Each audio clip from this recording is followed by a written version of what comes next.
kick off this conversation. Really, really glad to have you both here today, Scott and Jerome. Quick intros, and then I'll pass it on to both of you to say a little bit more about yourselves and what you do. We have, for folks in the audience, we have here Scott Van Donkler from Zero Latency. He's the CTO at Zero Latency, based in Melbourne. And we have Jerome Plancet, who is a biz dev manager at Ubisoft, joining us today. And we'll spend the next half hour talking about this awesome collaboration between Zero Latency and Ubisoft on Far Cry VR. So with that, let me pass it along. Looks like Scott, you're closer to me, so we'll start with you and then move on to Jerome. Yeah. Thank you, Sheeta. As you said, my name's Scott Van Donkler, CTO and co-founder of Zero Latency, and I've had a lot of involvement in the project for Far Cry and bringing that onto the Zero Latency platform. So, will be me. Jerome, if you want to. And I am Jérôme Poncet, so business dev manager at Ubisoft in Paris. I'm usually mainly in charge of developer relations and location-based VR partnerships. So that's why I came to work on that project, awesome project with Scott.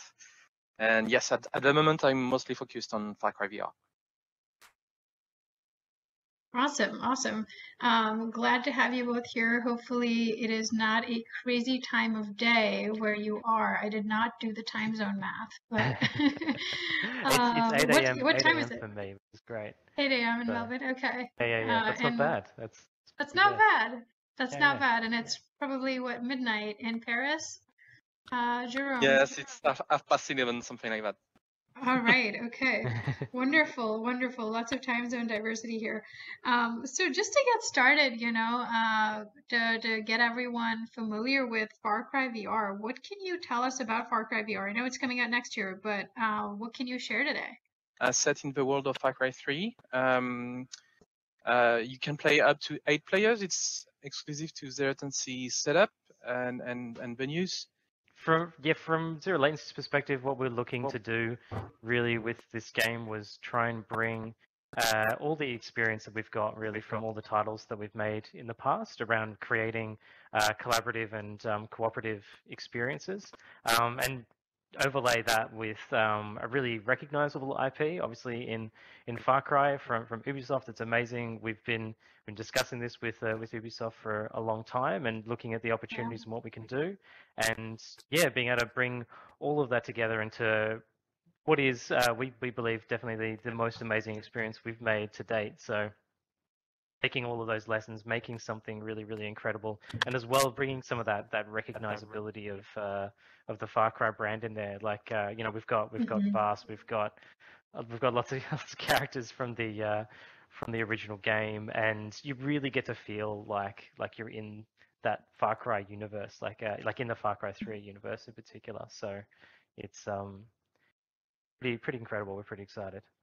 Yeah, no, that's fantastic. And there's so many fans of the original franchise that I can only imagine, folks are going to be gunning to get out there once this is out. I think I saw something recently on Twitter.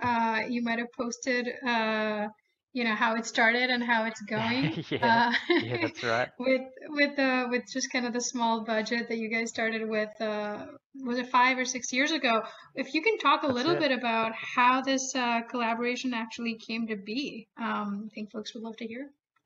Yeah, that's it. I'll briefly touch on that. So for those who are unfamiliar, Zero Latency, we first kicked off with a crowdfunding campaign back in 2014. So we started back then, and we raised about $29,000, and the company's really been growing from there. So we came very much from that startup origin. But we've been talking with Ubisoft. Like I first met Jerome, I think it was probably a good 2 years ago at least. It feels like it's been a very long time. And we first met, I think, at one of the IAPA or one of the gaming events, and because Ubisoft's always been amazing at being really involved in the location-based community. I'm sure a lot of you would have seen potentially an Ubisoft representative around. So they've got many other projects in the space as well, which is excellent. So they make for a really a really great partner, really, to work with in this space. But yeah, we met and we've been talking about, I guess, possible opportunities. One of the things that was really important, certainly for zero latency, was making sure that we had an install base, like enough locations in the world to really bring some, like I guess, proper exposure for a brand. Like if we're going to take an IP as amazing and as certainly as well known as Far Cry, we need to have a lot of locations around the world, because even as it stands, I mean, we're coming up to about 50 locations at the moment, but that's still fairly limited access for a lot of people, and you can still see that sometimes in some of the responses. Everyone really wants to get in and try this out, but it can be hard to get to a zero latency venue. So we're going to keep pushing that and keep trying to get as many venues out there and as many locations as we can to make sure that the content is really accessible. But that was one of the key factors for us in kicking off one of these projects, and yeah, making sure that it was going to be successful for everyone.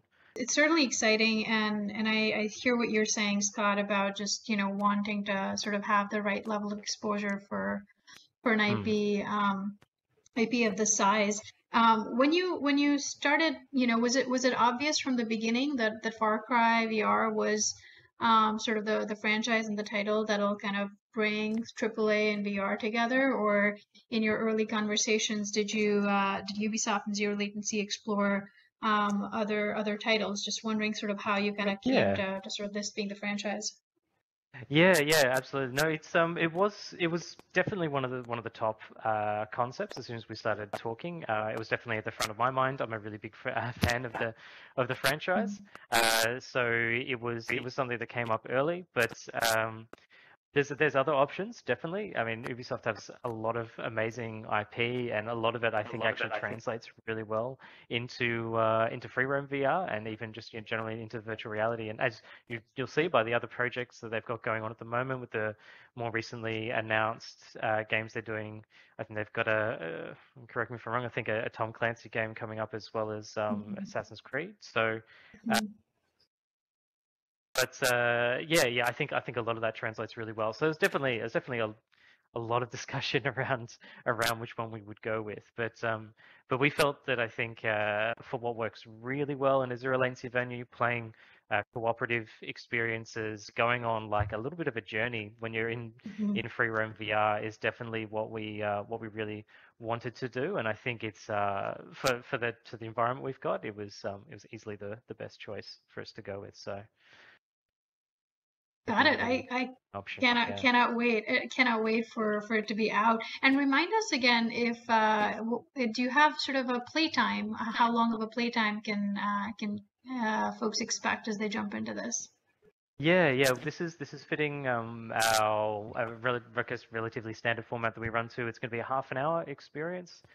So yeah, you can expect to be in VR for well, just shy of 30 minutes, which is quite a good amount of time to get in there and really appreciate the environment, the world setting you're in, and really get a feel for it. You don't feel like suddenly rushed out before you had the chance to.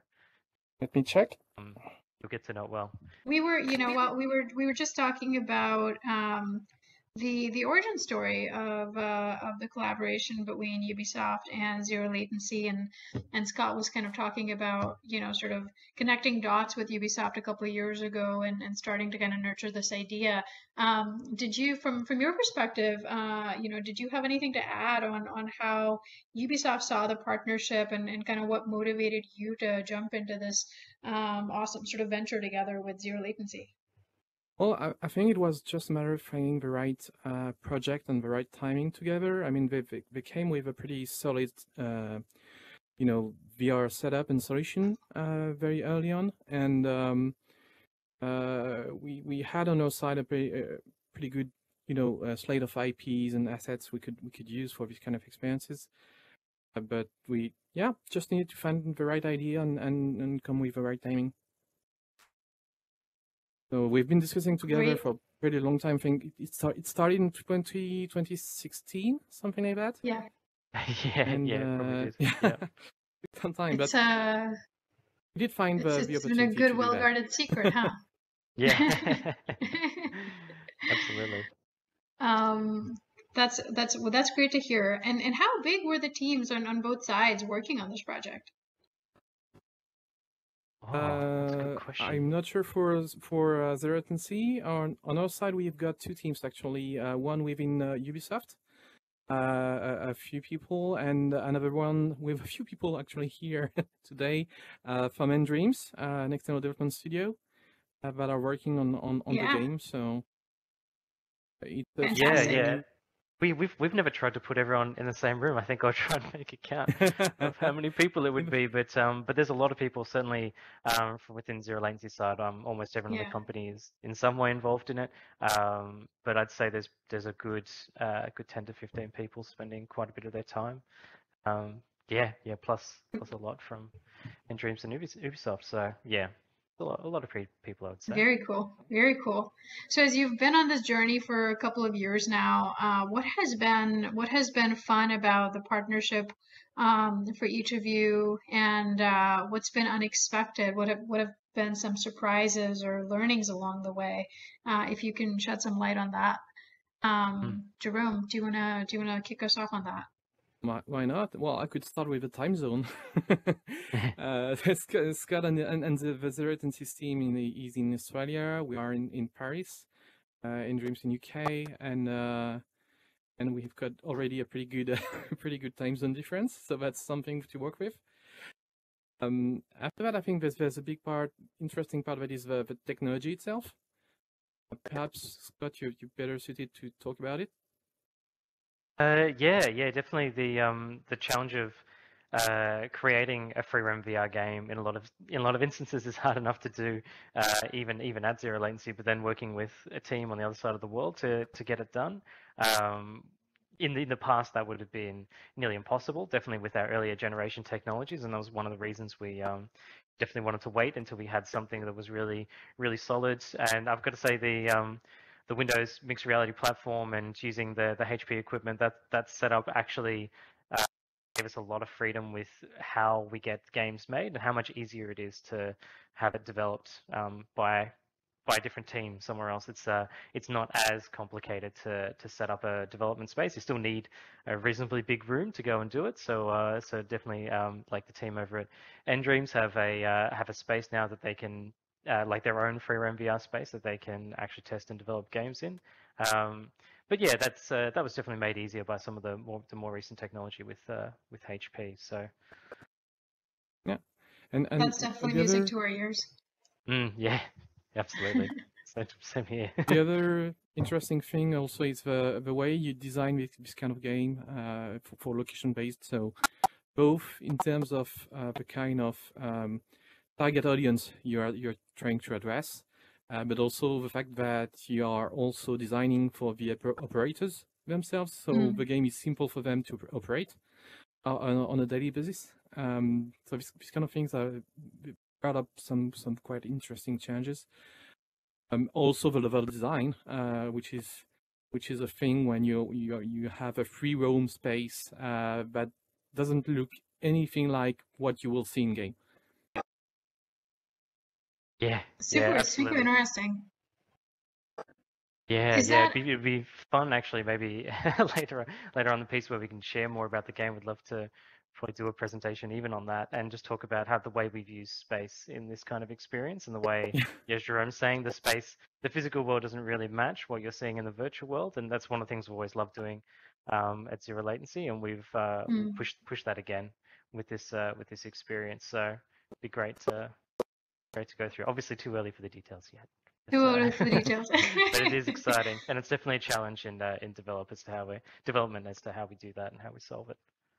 Yeah, no, that's you know, and you speak about kind of that challenge of addressing not just the audience but also the operators, and I think that's something that's relatable, I think, for a lot of people here, you know, operating sites all over the world, and it's it's interesting to see you continue to push the boundaries for that. I'm curious if any examples come to mind of sort of design choices or simplifications you've had to make to the game or to the experience in order to accommodate that. And now you were working on this before we ever anticipated, a year being interrupted by a global pandemic. But have you had to make sort of any changes to accommodate for that kind of operator ease of setup?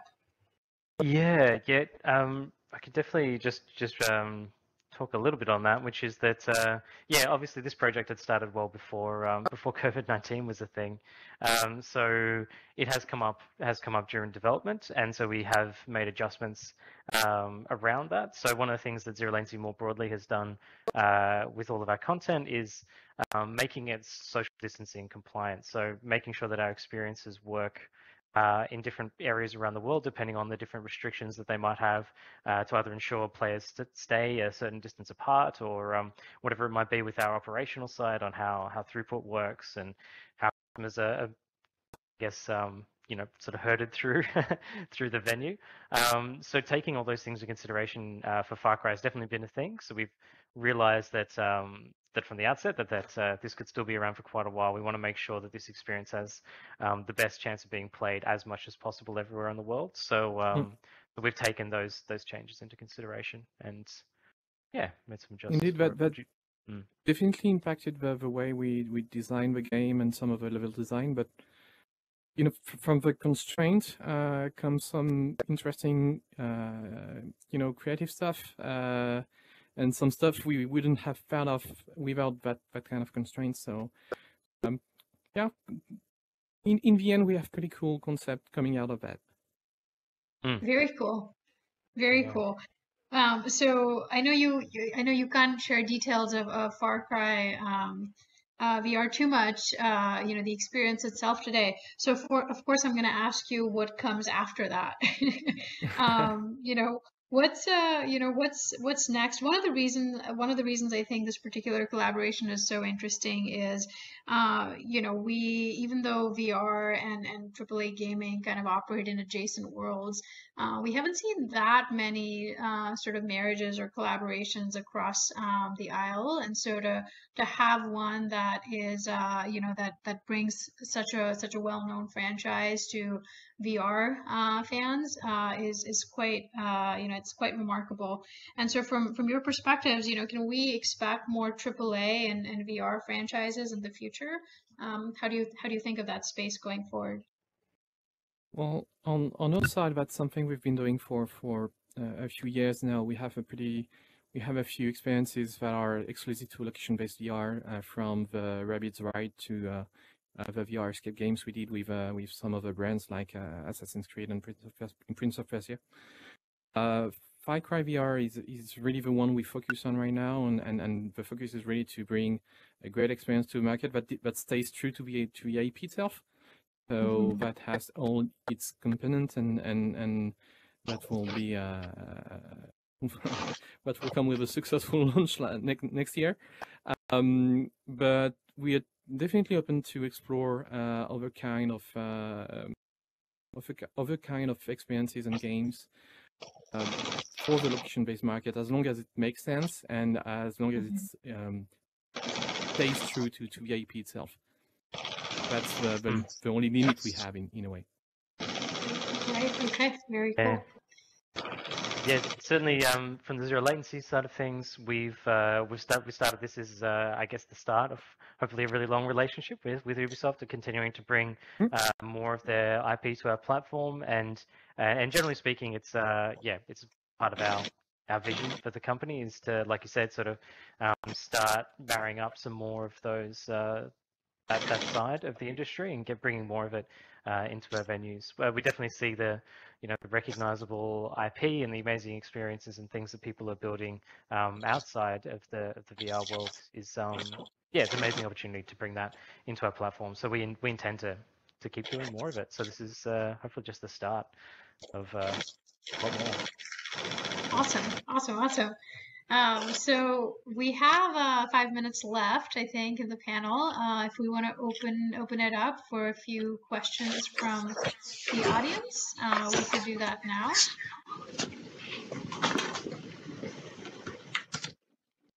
Yeah.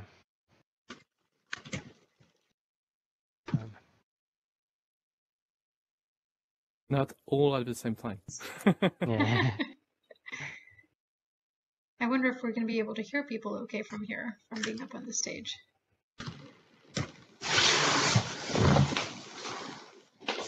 In the meantime, you see some Oh, cool look at key that arts we've been beautiful working on. graphic. Yeah, do you want to Yeah. flip through some photos and show some pictures there?